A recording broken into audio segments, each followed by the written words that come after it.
مرحبا بكم مع أمولة. ديما الوصفات الصحية عندها جزء كبير في فيديوهاتي، هذاك علاش اليوم حبيت نبارتاجي معاكم عصير والا مشروب البسيسة المغذي والصحي من غير سكر ومن غير حليب، سورتو للناس اللي عندهم حساسية من الحليب. دونك ما تنساونيش من لايك والبارتاج، نمشيو مع بعضنا نشوفوا الطريقة. باش ناخذ هوني الغبو نتاعي ولا اللي تحبوا نتوما باش نرحي فيه، باش نحط هوني تقريبا 8 كعبات دقلة. انا الحقيقه مسحتها بشويه ماء زهر ونظفتها. تنجموا نتوما زاده كيف كيف تاخذوا معناها الكعيبات كيما انا خذيت، تمسحوهم اللي عندكم ماء زهر ماء عطرشيه كيما تحبوا. خذيت هوني 80 غرام زبيب زوز انواع خلطتهم، وهوني خذيت 200 غرام بسيسه القمح. تنجموا تستعملوا اي نوع نتاع بسيسه في العصير نتاعكم. انا خيرت بسيسه القمح، بنينه برشا وفايحه وفيها ما شاء الله خير وبركه من الفحات مما ربي فضلها.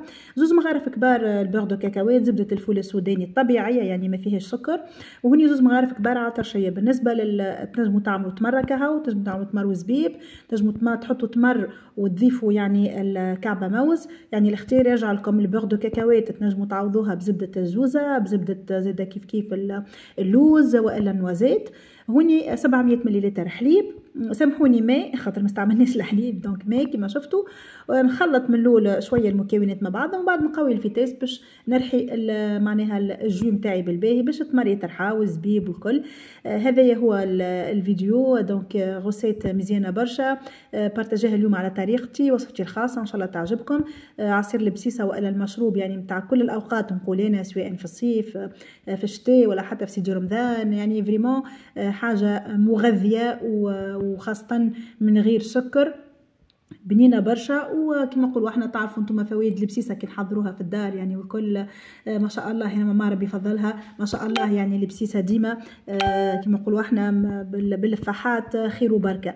هذا الفيديو نتاعنا لليوم، ان شاء الله يعجبكم، ان شاء الله انتم زاده تجربوها بالطريقه هذه. هاك عطيتكم برشا اقتراحات. تنجموا راهو اذا تحبوا الحليب تنجموا، اذا تنجموا زاده تحطوا زوز مغارف كبار زيت زيتونه، تنجموا تضيفوا زاده كيف كيف، تنجموا زاده تحطوا العسل. انا خيرت نستعمل التمر والزبيب.